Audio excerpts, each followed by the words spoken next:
Chapter 7 Liminal Animal Denizens.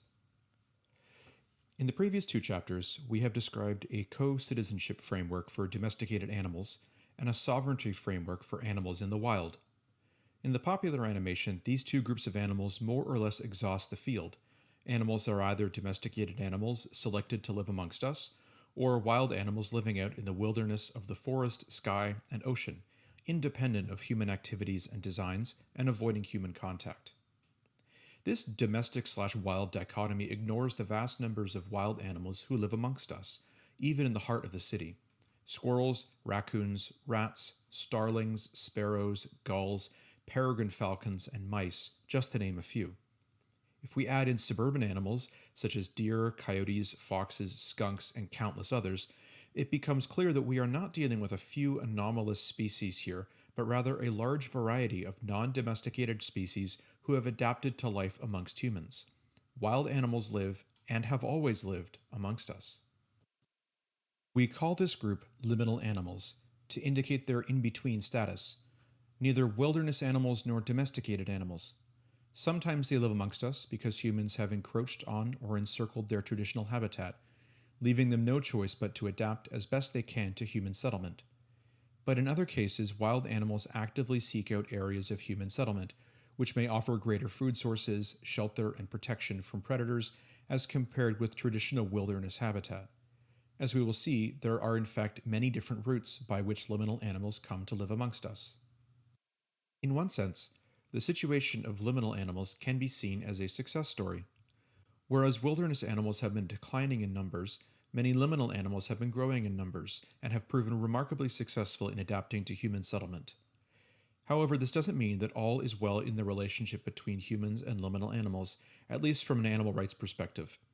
On the contrary, liminal animals are subject to a wide range of abuses and injustices and a persistent failure to recognize our distinctive relational obligations to them.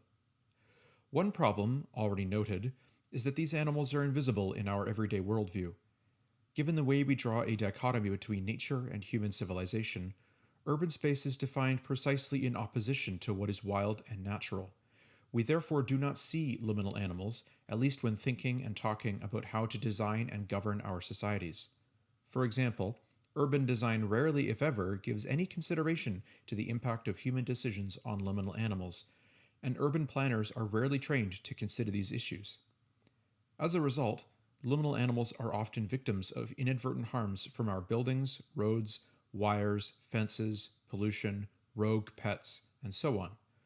Qua species, liminal animals may have adapted to these dangers of life with humans, but many individuals die gruesome and unnecessary deaths. The invisibility of liminal animals does not lead to indifference or neglect. Much worse, it often leads to a delegitimization of their very presence. Since we assume that wild animals should live out in the wilderness, liminal animals are often stigmatized as aliens or invaders who wrongly trespass on human territory and who have no right to be there. And as a result, whenever conflicts arise with humans, we feel entitled to get rid of them, either by mass trapping/relocation, or even through mass extermination campaigns through shooting and poisoning. Since they do not belong in our space, we feel entitled to eliminate these so-called pests in the animal equivalent of ethnic cleansing. The situation of liminal animals is therefore a highly paradoxical one.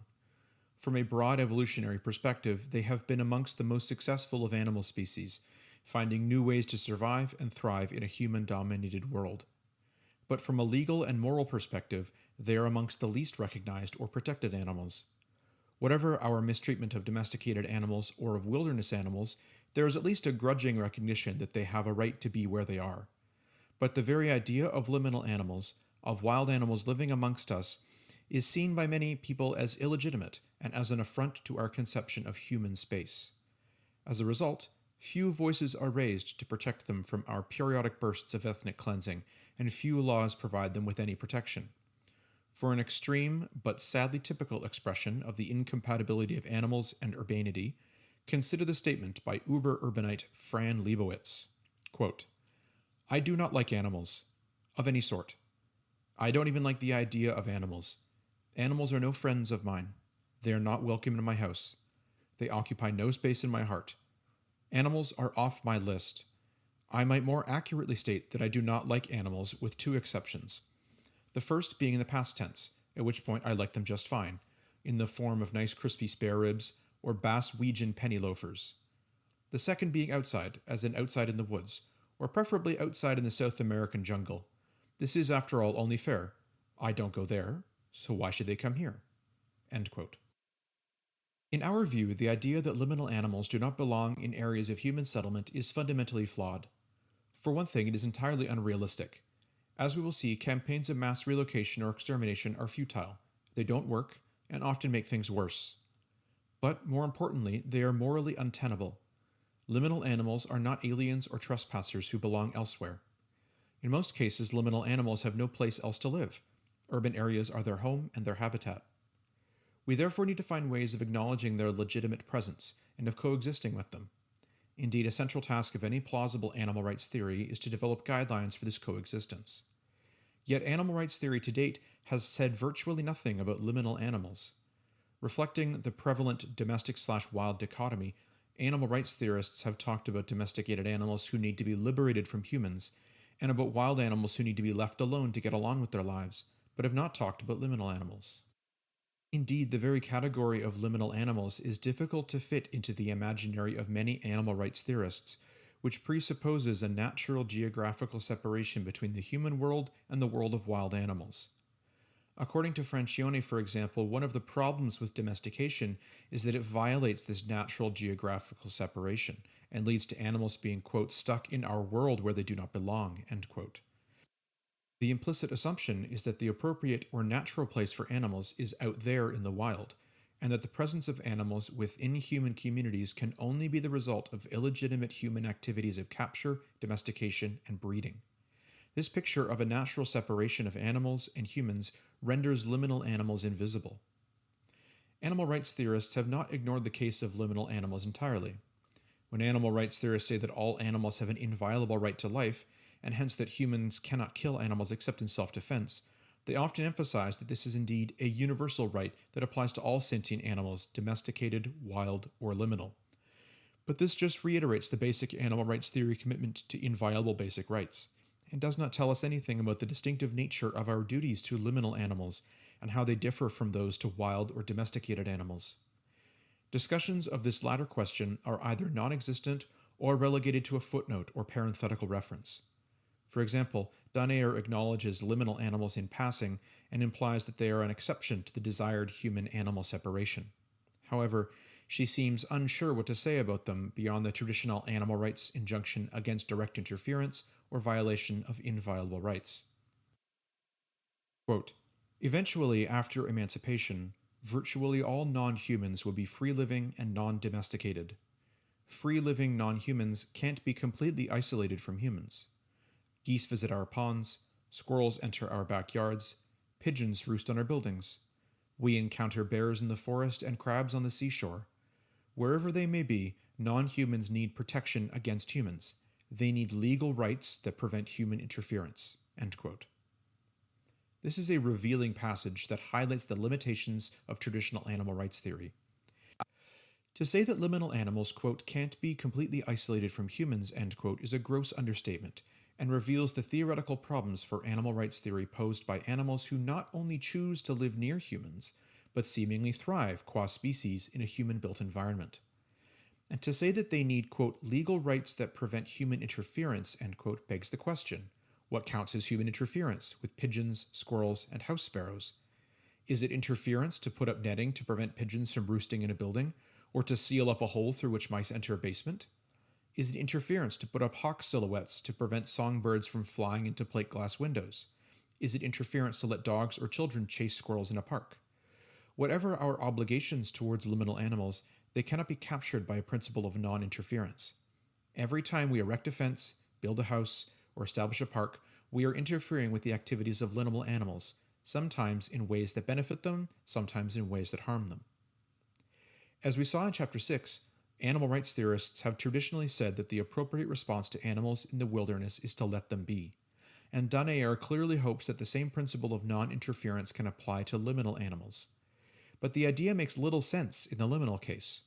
In the wilderness case, let them be is a shorthand for saying that we should respect the sovereignty of wild animals over their habitat and resist encroaching upon or colonizing their territory. But in the case of liminal animals, their habitat is our cities, and indeed our backyards and homes. In short, the same physical space in which sovereign human communities inevitably and legitimately exercise their self-government. The governance of human societies will unavoidably create all sorts of interference in the activities of the liminal animals who take up residence amongst us, and the task of animal rights theory is to figure out how to take those impacts into account. One way to try to include the interests of liminal animals would be to extend citizenship to them. If liminal animals continue to live amongst us, perhaps we should think of them as our co-citizens, sharing the exercise of our sovereignty. After all, this is what we recommended in relation to domesticated animals. But as we noted in Chapter 5, the possibility of extending citizenship to domesticated animals is predicated precisely on the fact of their domestication. Domestication presupposes and further develops the possibilities for cooperation, communication, and trust between humans and animals, which are preconditions for relations of citizenship. Citizenship presupposes a level of sociability that makes possible reciprocal engagement, rule-learning behavior, and socialization. It requires the ability to have physically proximate and socially meaningful interactions. Humans and domesticated animals need to be socialized into their relations of co-citizenship, and this requires trust and cooperation. Liminal animals, by contrast, are not domesticated, and so do not trust humans and typically avoid direct contact. We could try to change liminal animals to make them more sociable and cooperative. We could, in effect, attempt to domesticate them over time, but this could only be achieved through confinement, separation of families, controlled breeding, radical changes to diet and other habitual behaviors, and other violations of basic liberties like those that were imposed on domesticated animals as part of the historic domestication process. We could not protect house sparrows from hawks without caging one or both. We could not protect squirrels from food shortages without undertaking systematic management of their food supply and reproduction rates, and we could not protect them from cars or raccoons or weasels without confining them. So we cannot view liminal animals as either sovereigns of their own territory or co-citizens of our territory. We cannot liberate these animals from our communities, nor can we simply let them be. We need an entirely new way of thinking about our relationship with them. We argued that the best way to conceptualize this relationship is in terms of denizenship. Liminal animals are co-residents of human communities, but not co-citizens. They belong here amongst us, but are not one of us. Denizenship captures this distinctive status, which is fundamentally different from either co-citizenship or external sovereignty. Like citizenship, denizenship is a relationship that should be governed by norms of justice, but it is a looser sort of relationship, less intimate or cooperative, and therefore characterized by a reduced set of rights and responsibilities. What determines the fairness of any scheme of denizenship is, in large part, the basis on which these rights and responsibilities are reduced. Denizenship can quickly become a source of exploitation and oppression if the rights and responsibilities are defined in such a way so as to consign denizens to the status of a permanently subordinated caste group. But where the rights and responsibilities are reduced in a more reciprocal way and done in order to better accommodate the distinctive interests of denizens themselves, then denizenship can serve as a vehicle for just relationships. Our aim in this chapter is to outline what a model of denizenship might look like, and what sorts of rights and responsibilities it entails, and which rights and responsibilities should be waived. In doing so, we draw on various cases of human denizenship. There are many examples of humans who are residents in a particular society and want to remain there without becoming full participants in the prevailing scheme of citizenship. Just as liminal animals wish to live amongst us without being press-ganged into our social project of cooperative citizenship, with its distinctive forms of socialization, reciprocity, and rule-following, so too some human groups wish to live amongst us while resisting incorporation into the practices of modern citizenship. There are many historical examples of this, and Western societies continue to permit a broad range of people to, in effect, opt out of citizenship, often in order to maintain a cultural or religious way of life that is inconsistent with the demands of citizenship. We have already alluded in Chapter 3 to some examples of humans who inhabit a liminal zone in relation to the surrounding society, residing within a community without being eligible for or interested in full citizenship. including some types of refugees, seasonal migrant workers, illegal immigrants, as well as isolationist communities such as the Amish. As in the case of liminal animals, some of the groups of human denizens are stigmatized as aliens and trespassers who don't belong, and who are therefore at best neglected and at worst exploited or denied the right to reside amongst us. But in other cases, societies have developed models of denizenship that better reflect and accommodate the distinctive aspirations of such groups. We believe that the cases of human denizenship can shed light on the appropriate terms of denizenship for liminal animals, helping us to identify a characteristic set of interests and injustices that can accompany this status. Regrettably, these examples of human denizenship are understudied in the political theory literature. We do not have well-developed theories of what constitutes fair terms of denizenship in the human case, and so our discussion in this chapter is more provisional and speculative than in relation to domesticated animal citizenship and wild animal sovereignty. Yet there is no doubt that we need a theory of denizenship even in the case of humans. Not all of our co-residents are able or willing to become our co-citizens, and once we recognize the need to make sense of the status of human denizenship, we can more readily see the relevance of denizenship for animals as well. In one sense, this analogy is already a familiar one. Liminal animal species have frequently been derided as alien invaders who threaten us with their imported diseases, dirty habits, and unruly behaviors. In a fascinating article, How Pigeons Became Rats, Colin Jeromack charts fluctuating attitudes towards sparrows and pigeons in the USA, and shows how the language and attitudes expressed towards bird pests mirror those towards stigmatized human groups such as immigrants, the homeless, and homosexuals. Unwanted animals are stigmatized by being equated with unwanted humans, and vice versa. Our project works in the opposite direction. We do not seek to distance liminal animals by comparing them to feared and despised human groups. Rather, we wish to take some of the strategies for extending justice to human outliers, strategies of inclusion and coexistence, and use them to think about justice for liminal animals. We are not interested in human liminality as metaphor, but in the actual ways models of denizenship can be used to accommodate a fuller range of diversity in society, and to bring those perceived as deviant, foreign, second-class, undesirable, or dangerous into just relations with the body politic. Section 1. The diversity of liminal animals. Before we develop our conception of denizenship, we need to say a bit more about liminal animals, who constitute a rather broad and complex group. In everyday discussion, we tend to think of the non-domesticated animals who live amongst us as either opportunistic trespassers who really belong elsewhere, and or as pests whose very presence causes conflict and inconvenience to us. In reality, however, there are many different avenues by which human animals come to live amongst us, as a result of various forms both of human and animal agency, leading to many different forms of interdependence and interaction, both conflictual and beneficial. The category of liminal animals includes so-called pests, like rats, whom we try to keep out, but equally it also includes songbirds, whom we actively welcome. And it includes many species that generate conflicting and contradictory impulses amongst humans. Some residents feed pigeons while their neighbors poison them. Human attitudes to liminal animals are often intense, but rarely simple or consistent.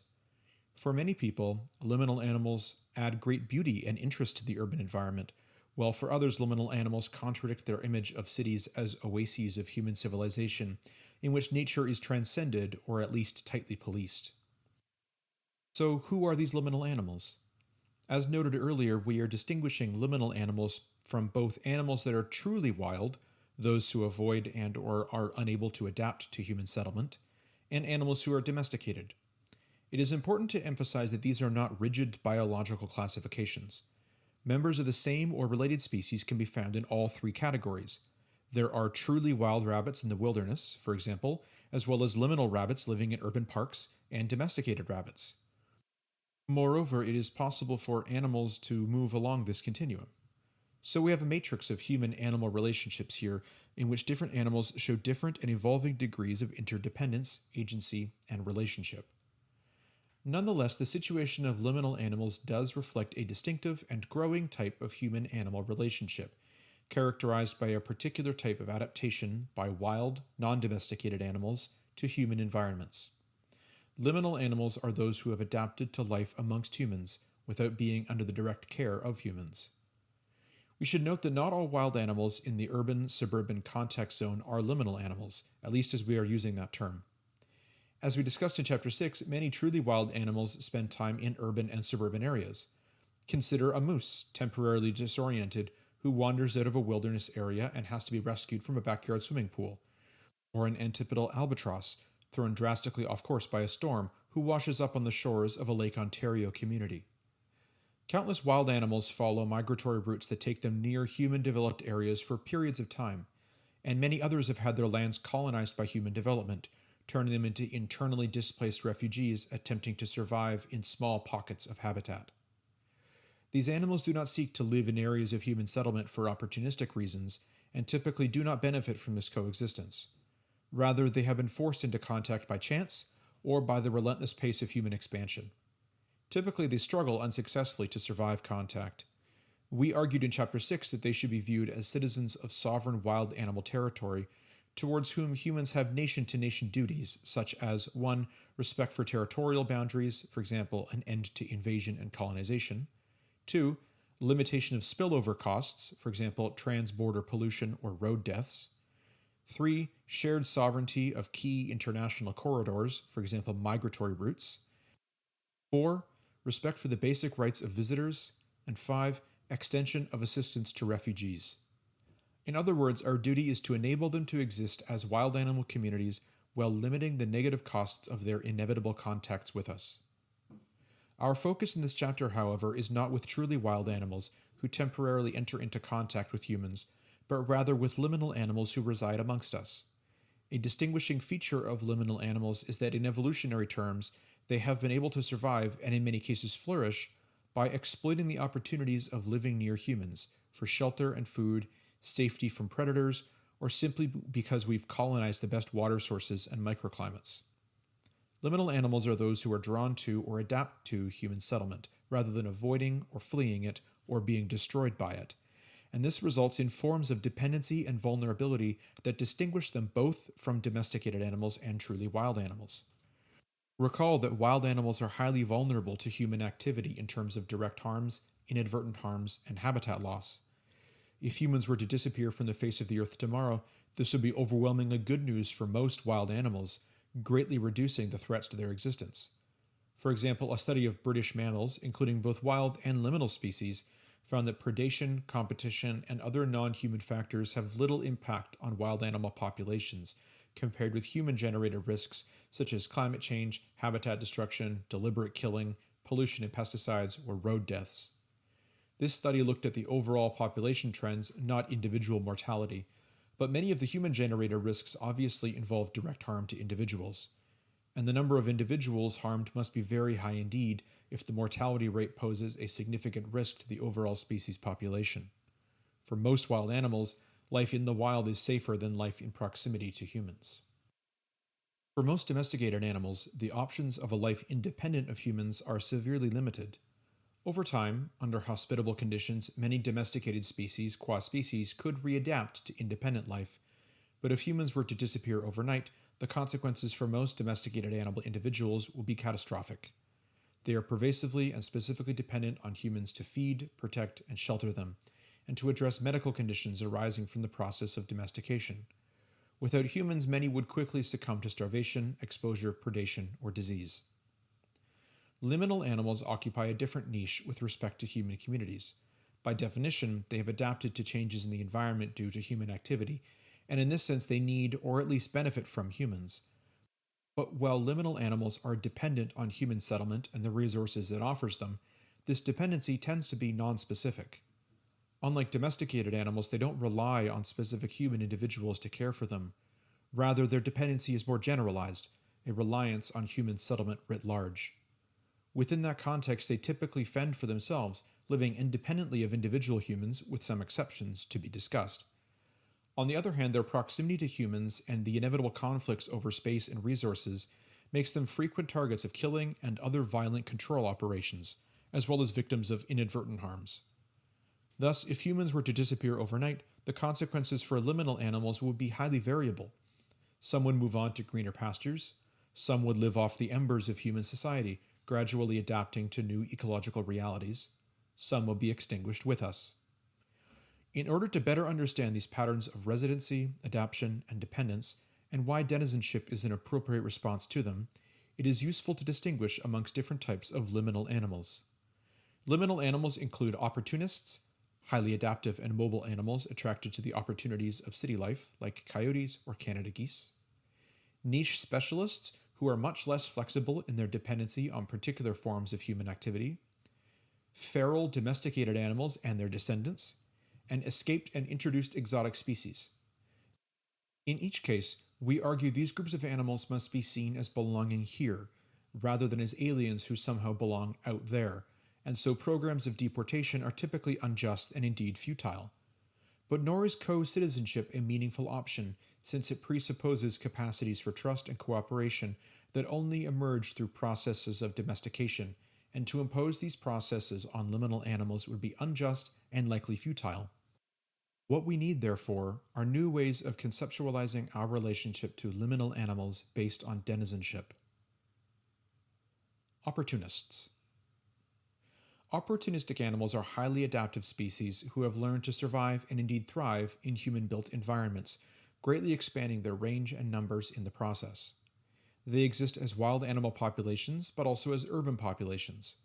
For example, we have the wild coyote and the urban coyote, the wild migrating Canada goose, and the resident suburban Canada goose. Opportunistic animals include gray squirrels, raccoons, mallard ducks, gulls, crows, bats, deer, foxes, hawks, and many others.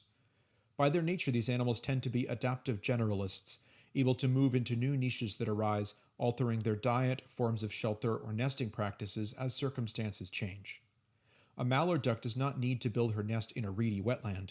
She can set herself up in the shade garden out in the front of a local beer store, or on the balcony of a congenial city resident. Bats may find that the crevices of an expansion bridge offer better temperature and adhesion properties than a typical cave. Peregrine falcons can substitute tall buildings for escarpment cliff faces. Raccoons can shelter in an old shed rather than a decaying tree stump. Crows take up residence along highways where they can live more easily off roadkill than by scavenging in the wilds. This typically allows opportunists to flourish in human-developed areas while retaining their capacity qua species to thrive in wild circumstances. Most animal species given time can adapt to changing ecological circumstances, but some species have proven more adept. There is a continuum here, and opportunists are those species which have demonstrated particular flexibility to a range of circumstances and rapid pace of change, especially when it comes to adaptations to human settlement. Because opportunistic species are seen as having chosen to live amongst us, and because some of their conspecifics continue to live in the wild, it is sometimes assumed that we have no positive obligations or responsibility arising from their presence. They live amongst us, presumably, because the mix of benefits and risks of urban life compares favorably with life in the wild, and if they no longer find that mix advantageous, they can return to the wild. Claire Palmer, for example, invokes this kind of reasoning to argue that we do not have relational obligations to opportunistic liminal animals in the city. They came because, quote, human-dominated spaces are as they are, end quote. However, this argument moves too quickly from the species level to the individual level. As a species, opportunists are mobile and adaptive, but it is important to emphasize that as individuals, animals may not have the option of moving back and forth between wild or liminal situations. Sometimes wild animals are pushed by competition to explore opportunities in the suburbs or cities. But in many cases, urban opportunists are the descendants of former migrants, or refugees from human expansion into their habitat. The facts on the ground change over time. Imagine a fox who migrates into the city along an available habitat corridor. Soon afterwards, the corridor is lost due to development. Now the fox has lost the option of return to the wilderness.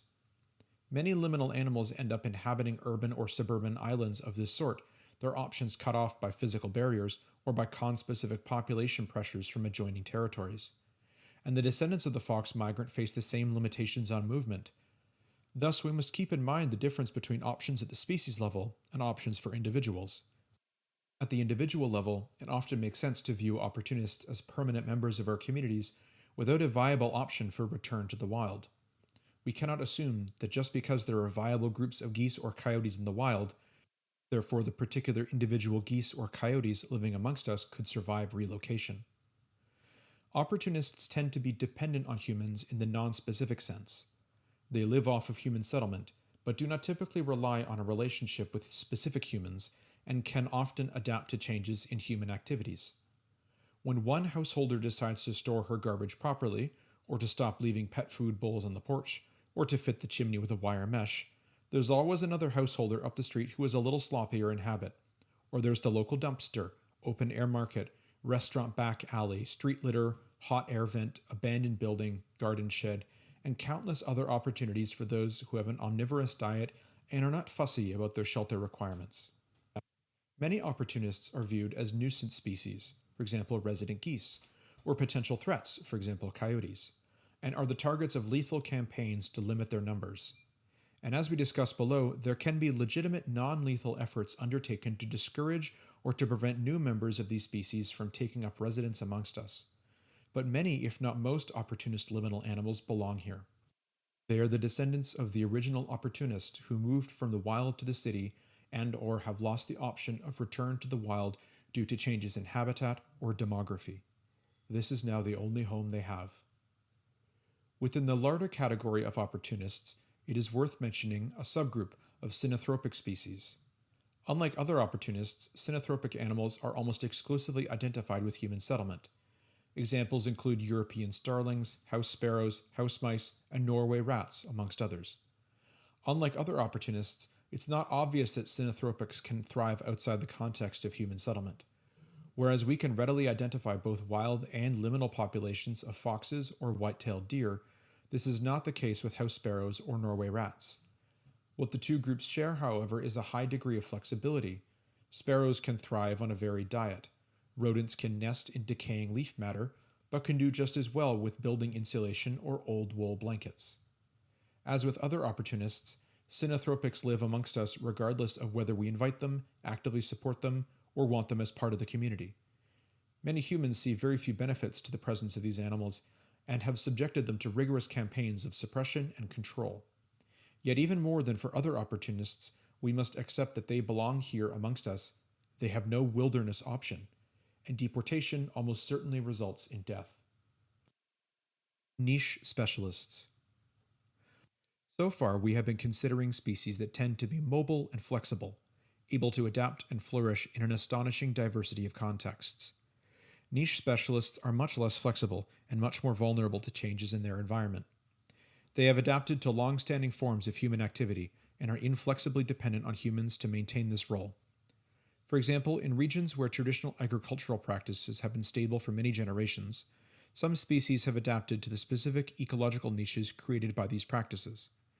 The English hedgerow is a classic example, offering habitat to an amazing diversity of animals who feed on agricultural crops, weeds, insects, small rodents, and so on. Some species, like the flexible opportunist fox, are not inflexibly dependent on the hedgerow. They can also thrive in wild settings and in urban ones as well. Other species, however, like the hazel dormouse, have become dependent on the specific ecological niche created by the hedgerow, and if the hedgerow dies out, they will too. In other words, a niche specialist cannot readily relocate to a new territory or adapt to rapid change.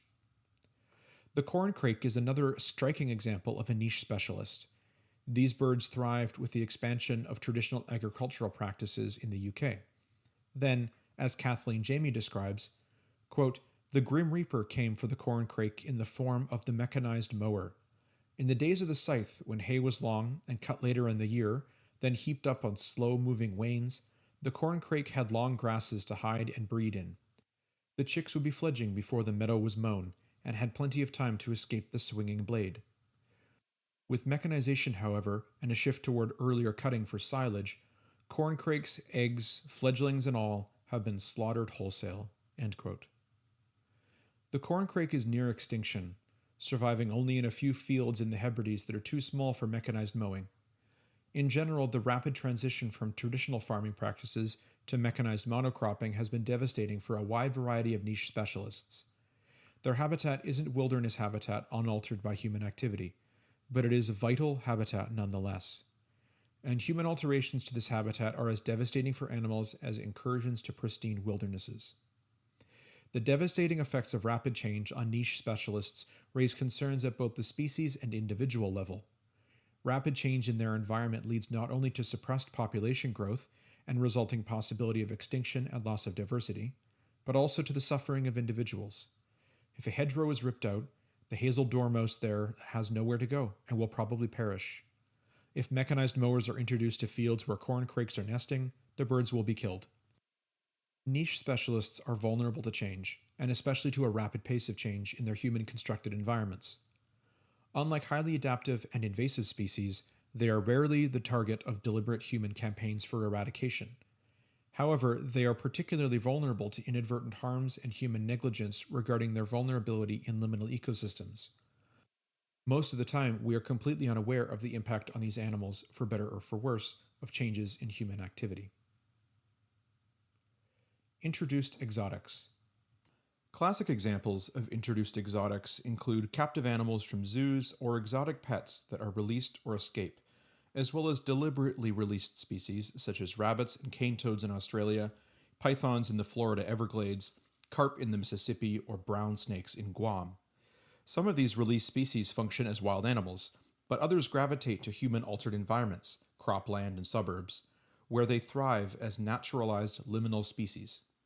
Some of these species have been introduced deliberately, for example, by a hunter stalking his acreage with a favorite species, or a farmer trying to control a pest by introducing a foreign predator.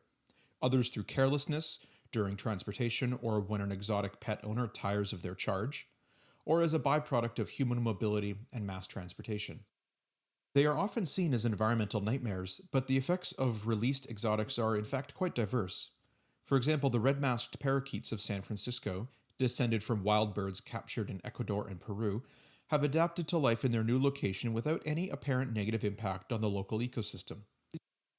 Another South American parrot, the monk parrot, has established liminal colonies in Connecticut and elsewhere along the eastern U.S. coast. Again, the local ecosystem and native birds seem none the worse for the addition of these new immigrants. Yet in both cases, there are voices calling for the extermination of the alien and foreign invaders, as though their mere presence contaminates the natural order of things. Fear of so-called invasive species can be highly overblown.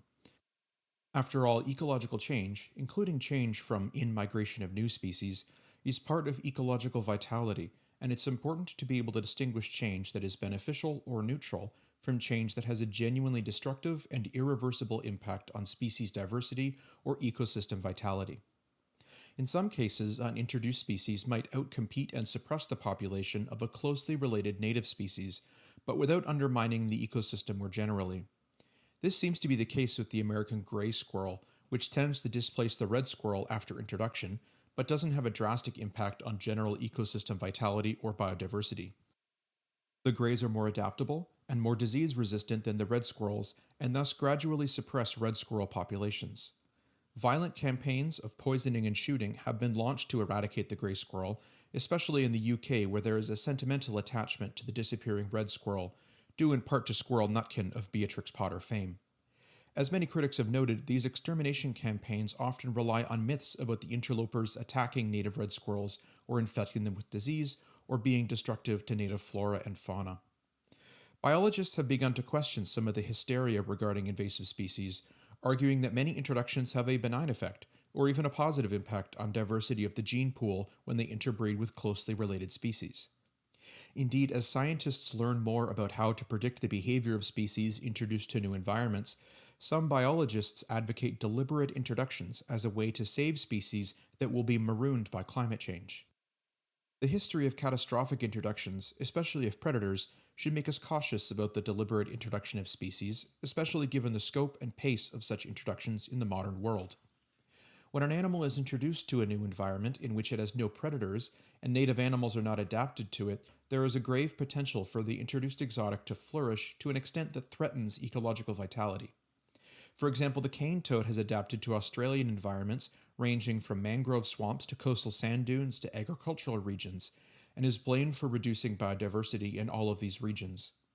The toads also thrive in urban areas where they can reproduce in puddles and dine on a variety of plants and animals, garbage, dog food, and carrion.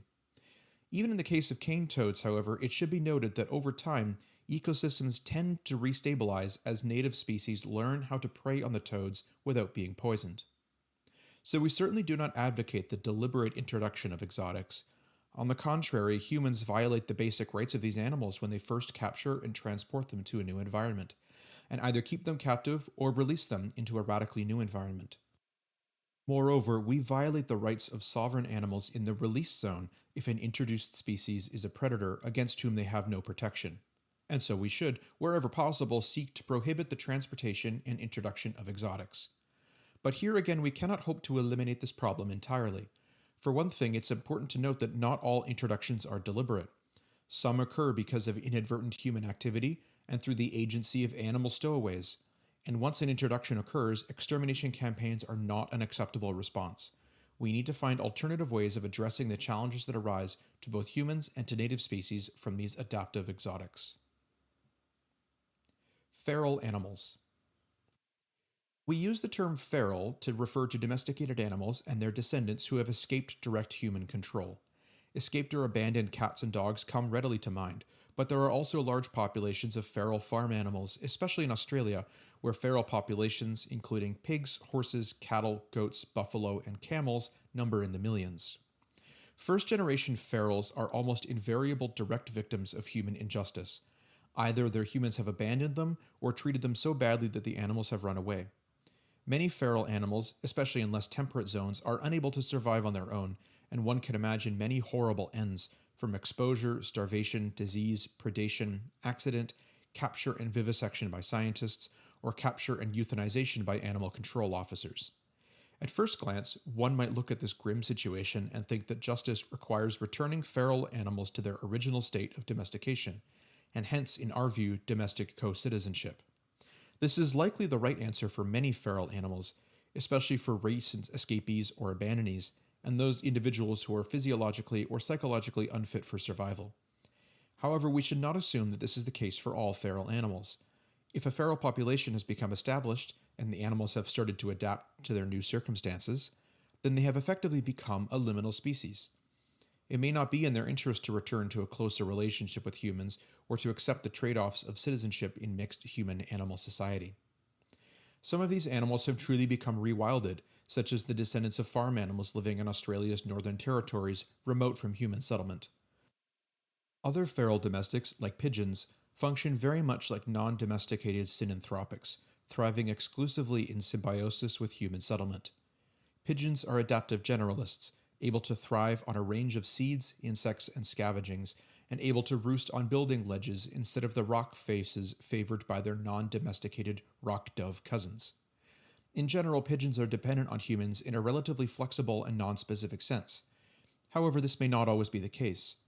The flock of pigeons living in Trafalgar Square in London is an interesting example. This population has increased in response to systematic human feeding. If direct human feeding were cut off, the pigeons would starve since neighboring areas are already saturated in terms of pigeon population. In other words, the situation of this particular flock of pigeons and similar flocks in St. Mark's Square and elsewhere is actually quite precarious. Their dependency on humans is fairly inflexible and specific. Many feral pets, like cats and dogs, tend to stick close to human settlement, where they function like other highly adaptive animals, scavenging, preying on smaller animals, living in abandoned buildings, and so on. As adaptive generalists, they tend to be flexibly and non-specifically dependent on humans. However, like the Trafalgar Square pigeons, some individuals will form more specific and inflexible dependency relationships. For example, feral dogs and cats often develop specific relationships with humans, householders, groundskeepers, grocery shop or restaurant owners, who can be relied on to feed them scraps or set out water bowls. A study of feral cats in the city of Hull in England found an interesting diversity of human-feral cat relationships in terms of the level of dependency on human feeding, shelter, and contact. Some cat colonies lived in abandoned areas of the city and avoided human contact. Others lived in closer proximity to humans, near homes, businesses, or on the grounds of large institutions, for example. These colonies were well known to humans, who provided the cats with food, water, and shelter, and there was a high degree of interaction between cats and humans. The population of some of the cat colonies was managed by catch, neuter, release programs. Many of the cats seemed to live quite healthy and independent lives, counter to the stereotype that all feral pets must be suffering and in need of rescue by humans. A more formalized arrangement exists in the city of Rome, where a cat sanctuary has been established in a large block consisting of ruins of ancient temples. The area lies several feet below street level and is fenced off, but the fencing is sufficiently porous that cats can come and go as they please. Sanctuary volunteers provide the cats with food, shelter, and medical care, and they carry out a vaccination and sterilization program.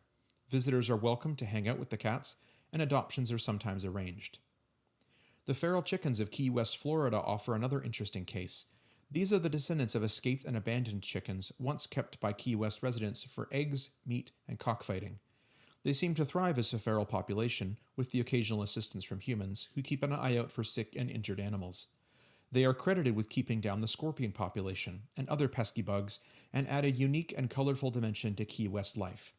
Of course, not everyone is a fan, and the chickens are also derided for their cacophonous and messy ways.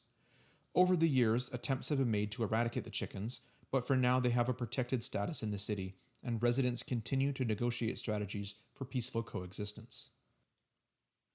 Feral domestics are often targeted for control when their numbers are perceived to be too large. Killing campaigns are carried out in cities around the world, but these are becoming more controversial. From Palermo to Bucharest to Moscow, there is a growing debate regarding how to respond to feral dogs, as increasing numbers of people seek ways to coexist with liminal animals, rather than resorting to traditional violent and ineffective strategies.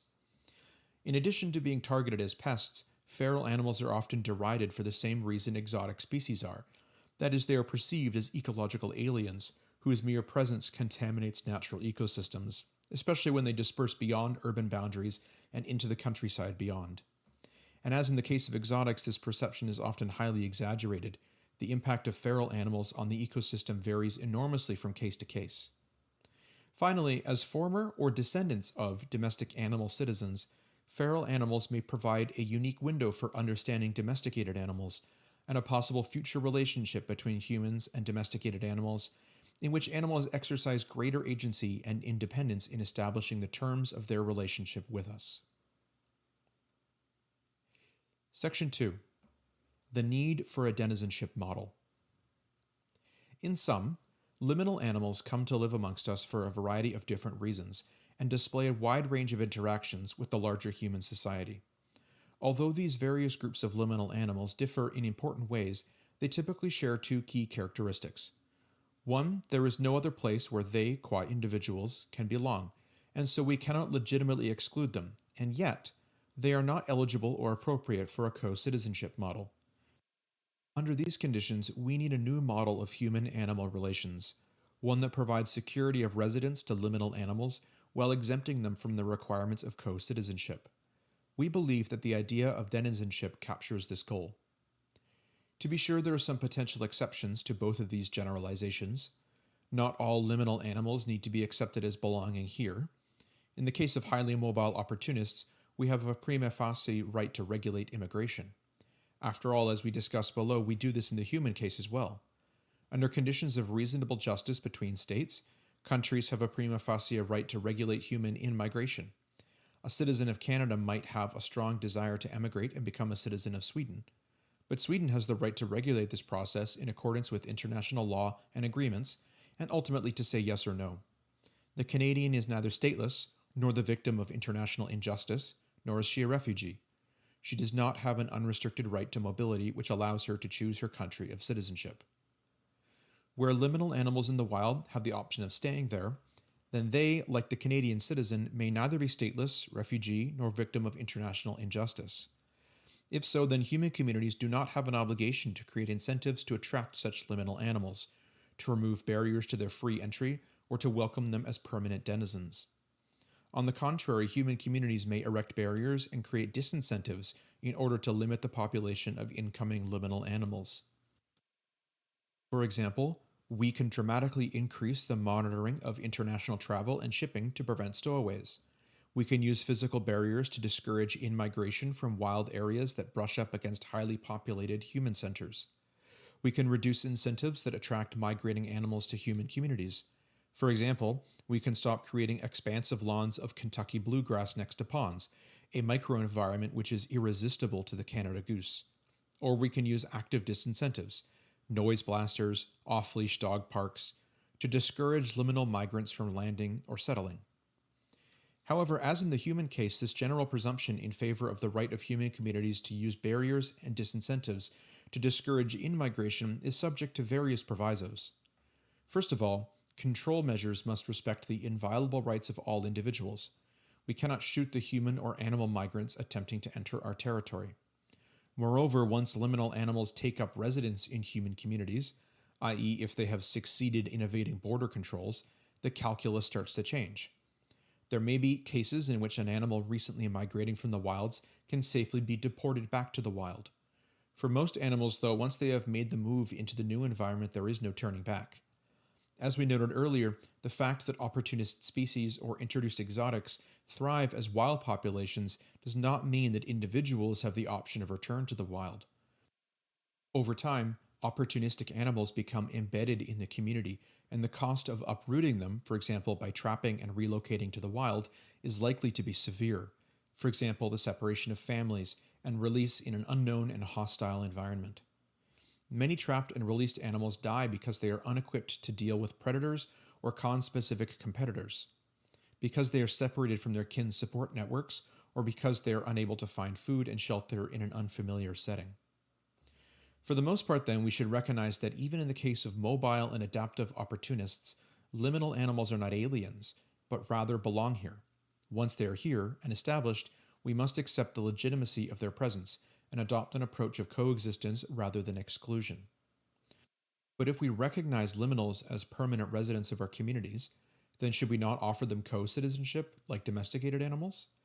If we were able to ask them their preference, would they not clamor to sign up for the benefits of full citizenship, free medical care, central heating?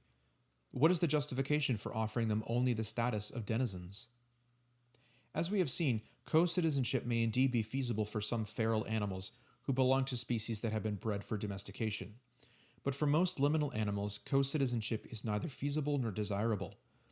We tend to think of citizenship as an unqualified good or benefit, but it is important to remember that citizenship also involves responsibilities, including the responsibility to be socialized into norms of civility and reciprocity regarding one's co-citizens. For some groups, the cost of being forced to participate in the cooperative project of citizenship can be very high. As we will see, this is true in the human case, but it is even clearer in the case of liminal animals. It's important to note that most liminal animals, like their wild animal cousins, tend to avoid contact with humans.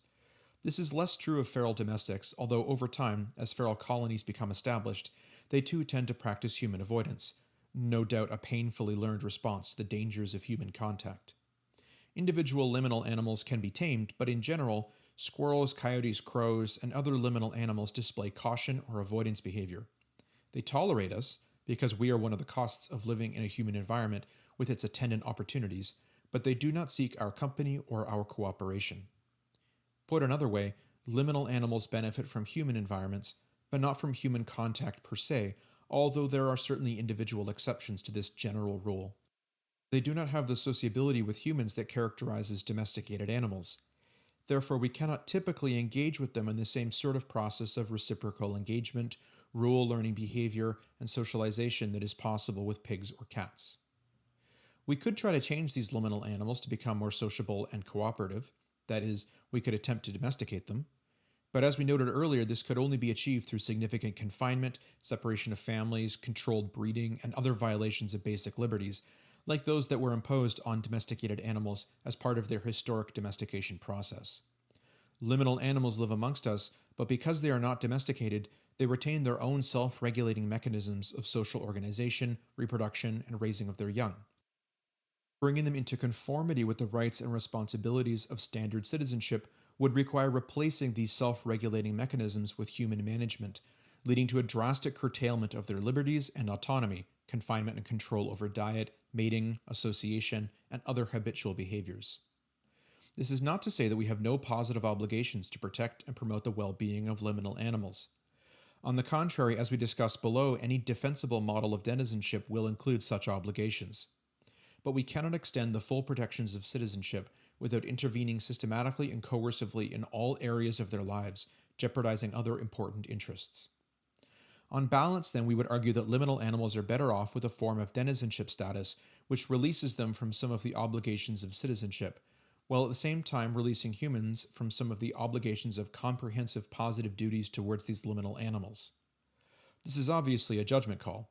We cannot ask liminal animals whether they would prefer co-citizenship to a form of denizenship involving reduced benefits as well as reduced responsibilities. In this respect, denizenship for liminal animals differs from the human cases we discuss in the next section, where the package of reduced rights and responsibilities of denizenship emerges from a process of negotiation. In the animal case, the best we can do is A. Respond to behavioral cues, such as the tendency of liminal animals to avoid humans. B.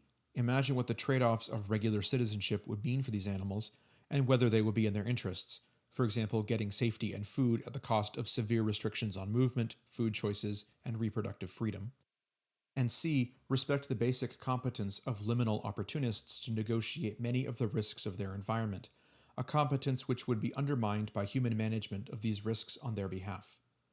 In our view, these considerations all tip clearly in favor of the denizenship model. For the vast bulk of liminal animals, therefore, neither exclusion nor co-citizenship is a viable option. Some ferals may be eligible for and benefit from domestic co-citizenship, and we can try to keep out newly arriving opportunists or exotics. But the vast bulk of liminal animals are here to stay, and must be accorded a legal and political status that provides security of residence without the forms of intimate trust and cooperation that define domestic co-citizenship. In short, they need denizenship. But what would be the fair terms of such a denizenship status? Denizenship combines secure residence with exemption from, or a reduction of, some of the rights and responsibilities of citizenship. But which rights and responsibilities can be waived and which should remain? Denizenship may not involve the intimate relations of trust and cooperation of co-citizenship, but it is still very much a relationship, involving the sharing of physical space and dense webs of mutual impact. To put it bluntly, humans can make life miserable for liminal animals and vice versa. What then do we owe each other? What would constitute fair terms for this unique relationship? As we noted earlier, this question has barely been raised, let alone addressed, in the animal rights theory literature. We may be able to learn something, however, by considering some relevant examples of human denizenship. Section 3. Denizenship in human political communities. As we have seen, the invisibility of liminal animals in both public discourse and animal rights theory arises from our tendency to put animals into two boxes: domesticated animals who have been bred to be part of human society, and wild animals who belong elsewhere. Liminal animals stubbornly refuse to fit into either of these categories, being neither part of our society nor external to it, neither fully in nor fully out.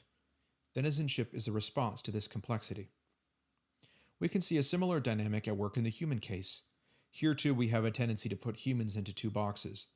They are either co-citizens who are one of us, or foreigners who belong elsewhere. Both the international world order and traditional political theory operate with a familiar picture in which human beings are neatly assigned to discrete political communities.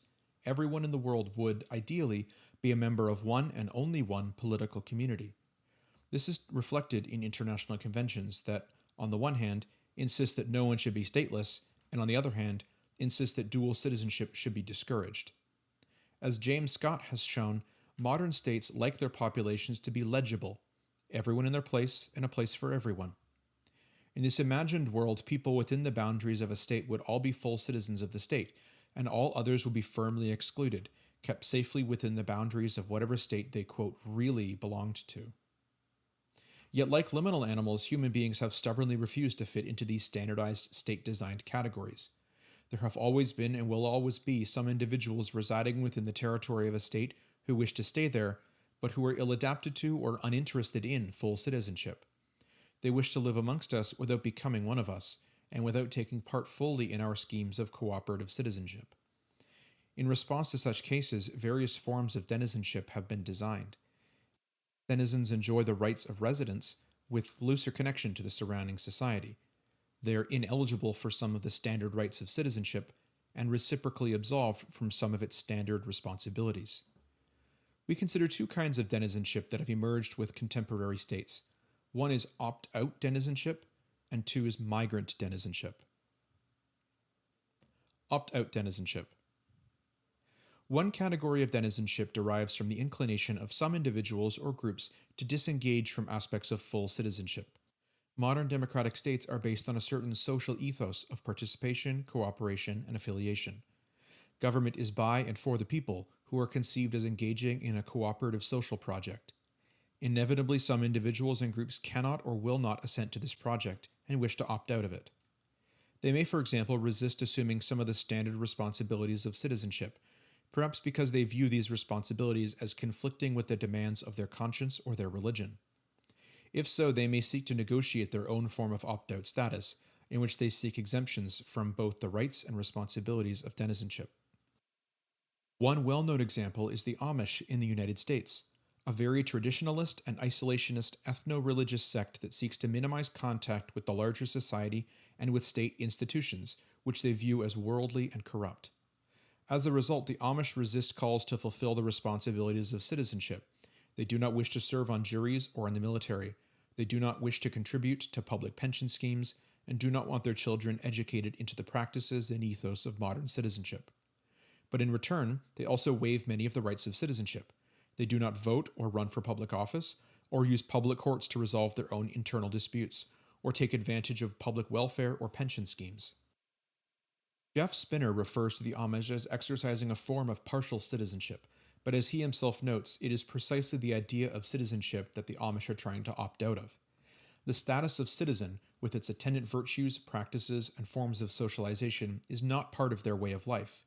In this respect, it may be more accurate to describe them as seeking a form of denizenship. They want to live amongst us, but not as our co-citizens. We will call this opt-out denizenship. Opting out can take a range of forms, from single issue to comprehensive disengagement, from temporary to permanent, from legally sanctioned to illegal or dissenting.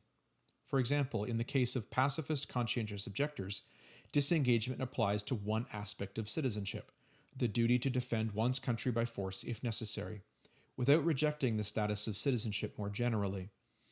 In this case, it may be more accurate to describe it as a form of dissenting citizenship. In the case of the Amish, by contrast, disengagement occurs across a range of issues, from mandatory pension contributions to school-leaving age for children, negotiated with the state in the name of maintaining a traditional religious way of life that requires isolation from the institutions and influences of larger society. Here, it is citizenship itself that is being opted out of. Other cases fall somewhere in between. Some Roma communities in Europe have attempted, without much success, to negotiate alternative forms of belonging to accommodate their traveler lifestyle, which does not sit easily within standard modern citizenship.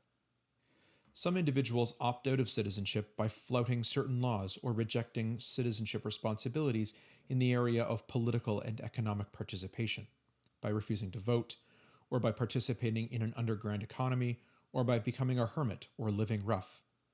This sort of dissent from citizenship can be individual, or can take a more communal and organized form, as when alternative communities structure themselves around homeschooling, a barter economy, political disengagement, and a refusal to accept state benefits.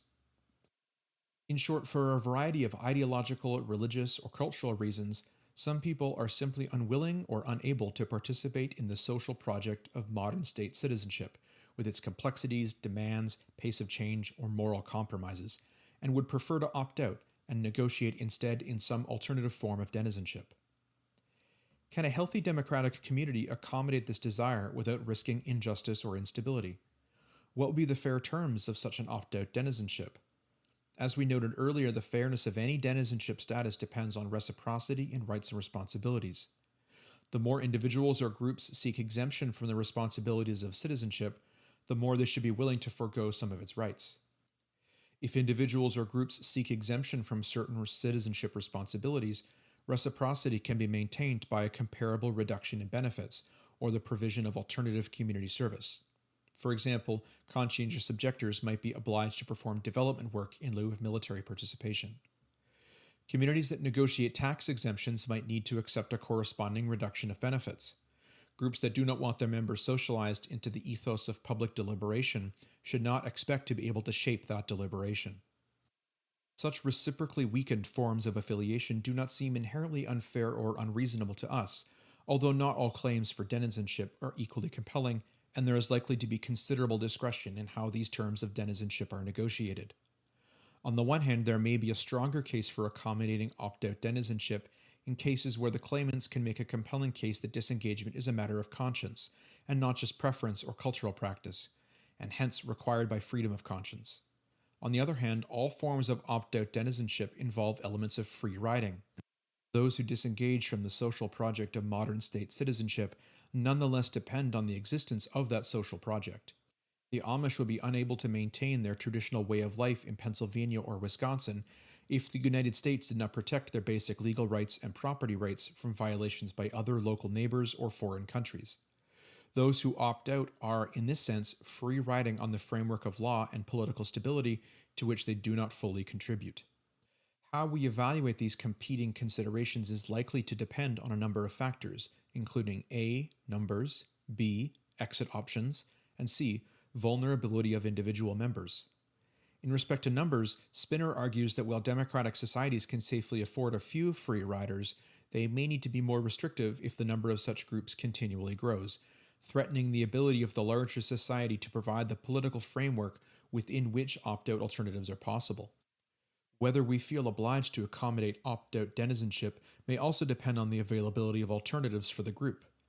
If the USA bordered a new Amish state which was welcoming co-religionists as immigrants, this might reduce the obligation of the USA to accommodate alternative Amish denizenship within its own borders. A third consideration is that individuals and groups who disengage from citizenship can be rendered highly vulnerable by this status. They can be stigmatized as shirkers or outcasts. They can end up isolated and vulnerable to exploitation. Most importantly, vulnerable members of disengaged communities, for example, people with intellectual disabilities, children, or animals, can fall through the cracks of state laws and agencies mandated to protect them.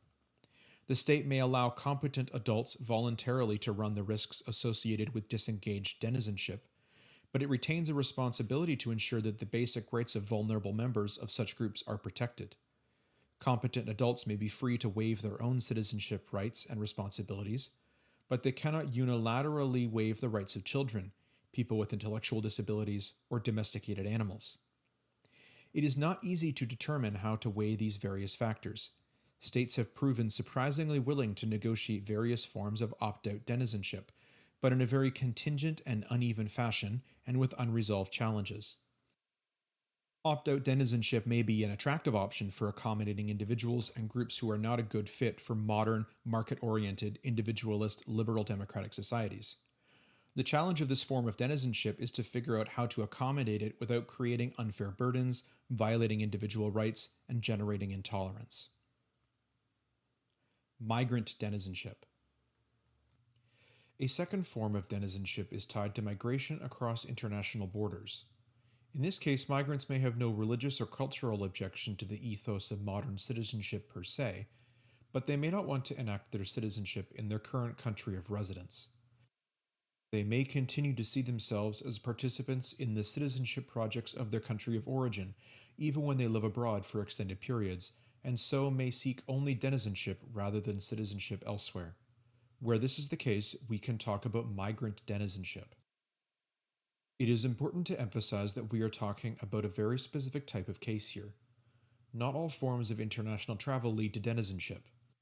To be a denizen, in our use of that term, migrants must be more than merely temporary foreign visitors. Citizens of other countries who are temporarily resident while they travel, conduct business, or study are visitors, not denizens.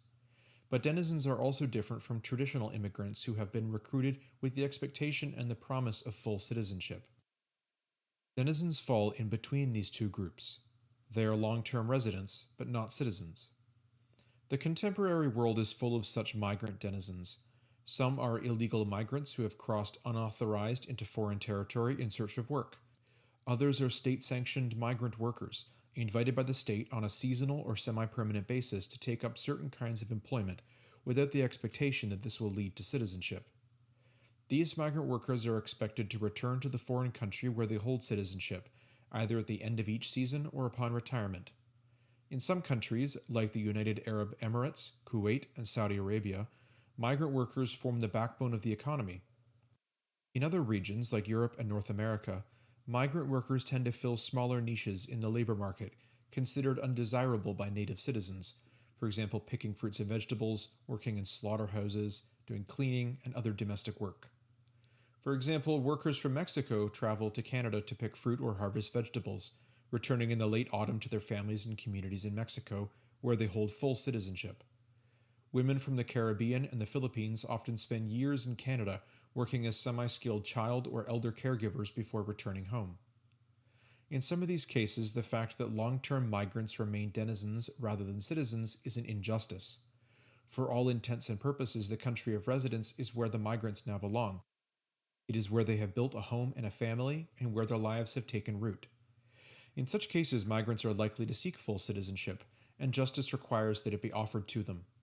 Denying citizenship in such cases is not just unfair in and of itself, but often serves to perpetuate other injustices. Migrant denizens around the world face a high potential for exploitation. Desperate individuals from poor countries are often willing to accept very harsh living and working conditions, and the lack of citizenship means they may be unable to exercise whatever legal rights they nominally possess. For this reason, many commentators have argued that the goal should be to turn migrant workers into citizens as quickly and easily as possible, or that we should eliminate migrant worker programs entirely. Countries seeking to fill labor market gaps should admit permanent immigrants, not migrant workers, and thus all workers would be protected under the umbrella of full citizenship. However, we shouldn't assume that migrant denizenship is always or inherently exploitative, or that citizenship is always the solution. Some migrants do not wish to build a home and family in their current country of residence, and may not wish to put down deep social roots in it or to take part in its scheme of cooperative citizenship. The focus of their life projects may remain their country of origin. As Ottinelli and Teresi note, seasonal and temporary workers may have perfectly rational and legitimate, quote, temporary migration projects, end quote. The focal point of their lives may lie in the country of origin, and they simply wish to earn money or gain expertise in order to achieve those aims back home, such as building a house, supporting an extended family, or opening a business.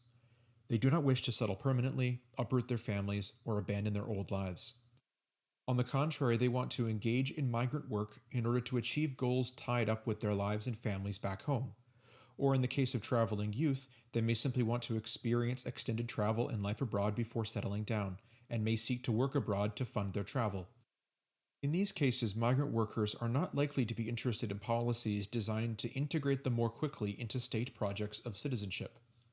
Where migrants have temporary migration projects, they may have little interest or inclination in mastering the norms of citizenship in their host country, and may resent efforts to force them to do so. It may not be rational for them to spend time or resources learning about the host country's political system or learning the national language. Mexican seasonal workers in Canada may not wish to spend the time needed to learn English or French. In short, they may want to live amongst us on an extended or seasonal basis, but not become one of us. In their own way, although for different reasons, migrant workers too may wish to opt out of citizenship. Such cases pose a challenge to traditional liberal theories of justice, which rely on citizenship as the preeminent means of ensuring fairness. Migrants are highly vulnerable to injustice, but imposing citizenship on them is likely to either be ineffective, given that migrants would not invest the time and resources needed to exercise effectively their citizenship rights, and or unfair if the state forced migrants to invest the time and resources to learn the local language and become informed about the country's political system. Any attempt to press gang migrants into mastering citizenship, quote, comes at the cost that has to be shared in part by the immigrants, who will be unfairly forced to divert the relevant resources from their life plans and the projects they originally established, end quote. As a result, such migrants are, quote, hard to locate on the map of democracy, end quote. How then are we to protect migrants from injustice? How do we ensure that efforts to accommodate migrants do not degenerate into relations of subordination and caste hierarchy, as happens all too often around the world? In this context, justice arguably requires a form of denizenship that protects migrants from exploitation, while leaving them free to pursue life goals tied to their country of origin. Denizenship offers a distinctive relationship to the host society that is weaker than citizenship, but not unfair or oppressive, since it is adapted to the legitimate interests of both parties. Of course, much depends on the precise terms of this denizenship status. As we have seen, the fairness of denizenship requires that both the rights and responsibilities of citizenship be reduced in a balanced or reciprocal manner, and that this be done to respond to the legitimate interests of both parties, rather than as a unilateral imposition by one side on the other. It does not involve reducing rights while still imposing the full burdens of citizenship. That would be second-class citizenship. Rather, it involves negotiating a different and weaker, but nonetheless reciprocal relationship with the broader political community. Both sides of the relationship exert weaker claims on the other. For example, we might extend to migrant workers the full protections of the host country's law in the sphere of social rights, like healthcare benefits, workplace safety and training and compensation, access to visitor visas for family members, while denying access to full citizenship benefits, like the right to settle permanently and sponsor family immigration, and the right to vote or hold office, or citizenship responsibilities, like taxation, military service or jury duty, and language competence. In this context, migrant denizenship typically involves a division of labor between states. In relation to seasonal workers, for example, the destination country extends equal protection and standing within the realm of seasonal work life, like the same wages, protections, training, and health and safety provisions as for the workers with citizenship in that country, while the sending country remains the primary vehicle of citizenship in other realms of life: home country work life, family life supports and benefits, political participation, retirement benefits, etc. On this model, migrants are not, quote, perceived as helpless second-class citizens, end quote, but rather as people, quote, whose equality of status is secured not by their full inclusion within the host society, but by the recognition of their special position and the public awareness of their contingent and temporary relation to that society, end quote. We do not wish to underestimate the risks involved in such denizenship models. Lower skilled migrant workers are always vulnerable to exploitation, given their lack of connections in the communities where they engage in seasonal work, their lack of power in the political process, language barriers, lack of education or knowledge of rights, and so on. To some extent, this vulnerability is shared by all travelers, including business people, tourists, or visiting students. But migrant workers are especially vulnerable because they typically have less money, fewer options, and are more likely to be engaged in physically demanding and dangerous work in isolated situations. Highly skilled foreign workers are much less vulnerable given their greater options, bargaining power, and levels of education. Perhaps this vulnerability could be assuaged through the establishment of effective domestic or international oversight to ensure that the rights of migrant workers are fully communicated and respected. So far, we have been focusing on denizenship for authorized migrant workers. The case of unauthorized or illegal migrants is more complicated, since it raises the issue of initial entry. Insofar as illegal immigrants have temporary migration projects, then we believe that under certain conditions, something like migrant denizenship is an appropriate status. But specifying these conditions is not simple. If we consider the best practices of liberal democracies in relation to illegal immigration, we can identify two principles at work. First, states have a legitimate right to try and prevent unauthorized entry. The state cannot, of course, shoot illegal immigrants or otherwise violate their basic rights, but it can erect visa requirements, border controls, and barriers to prevent entry, and undertake policing efforts to identify and remove illegal migrants who do enter. It can also change the social conditions that act as an inducement for illegal entry in the first place. For example, it can punish companies that employ illegal migrants or deny illegal immigrants access to certain benefits, like driver's licenses, in order to make life as an illegal immigrant less attractive.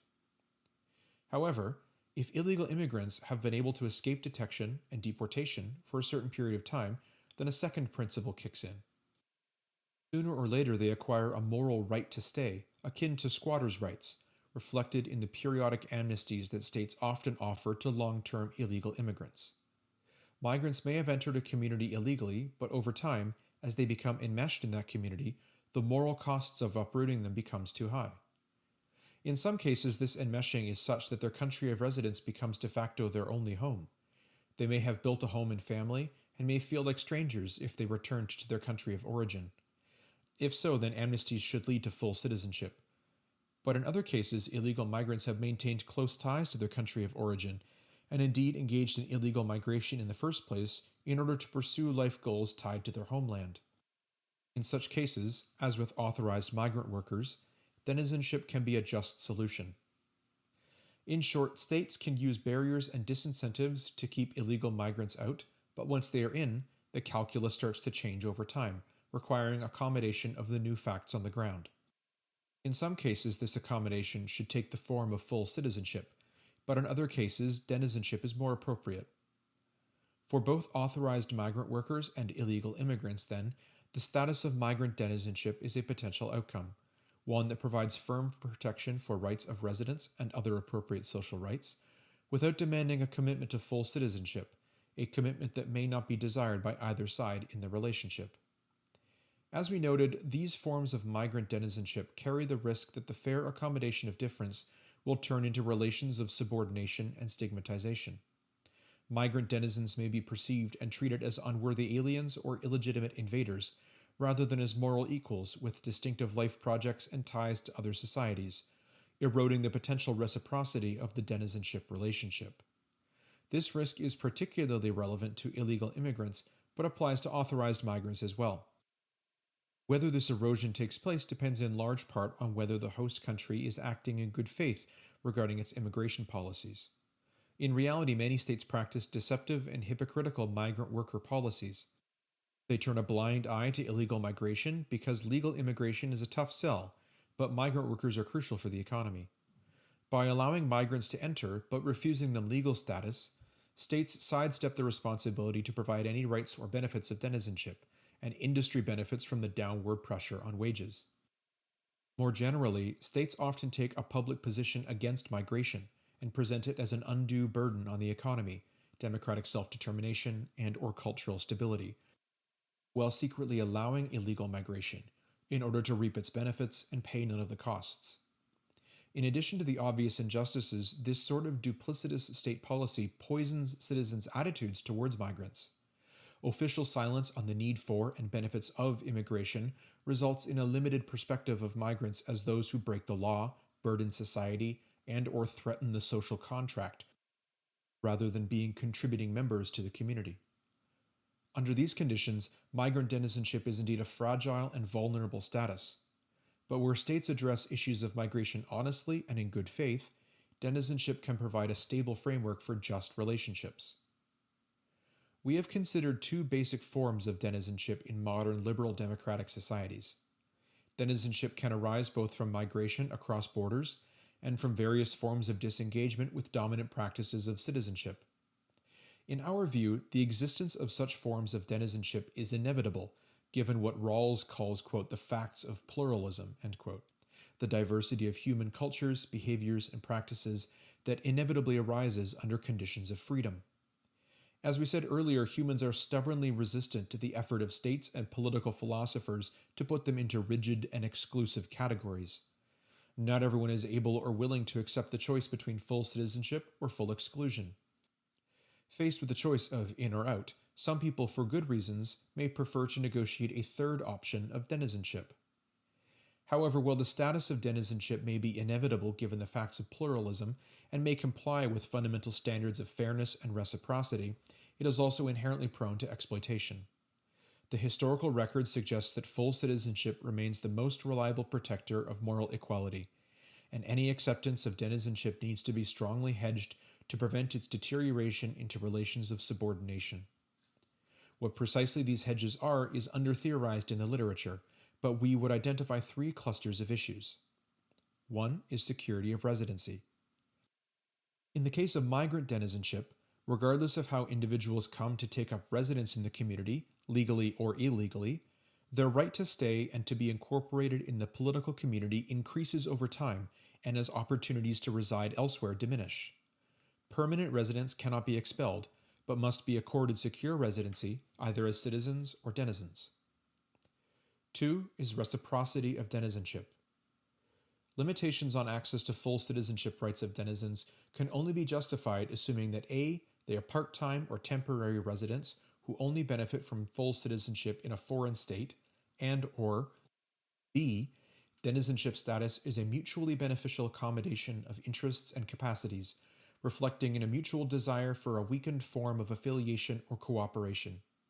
In other words, there is a reciprocal reduction of citizenship benefits and burdens, and these represent a fair accommodation of interests, not a hierarchical relation of exploitation. And 3 are anti-stigma safeguards. States have a special responsibility to ensure that denizens are not made vulnerable by their alternative status. Safeguards must be put into place to prevent denizenship becoming a source of stigma or caste hierarchy. Denizens are differentially related to the political community, but are not for that reason inferior or unworthy, and must still be respected for their intrinsic moral status and for their contributions. These safeguards include such measures as robust anti-discrimination legislation, and full and equal protection of the law, and the avoidance of hypocrisy or bad faith in public debates about the role denizens play in the community. Where these and other safeguards are in place, denizenship can arguably play a valid role in accommodating the diversity of human groups and communities, while still upholding fundamental values of moral equality and fairness. Section 4. Defining the terms of animal denizenship. Can this discussion of human denizenship shed light on the case of liminal animals? We believe that it does, in part because liminal animals face many of the same dynamics of exclusion or invisibility as human denizens face.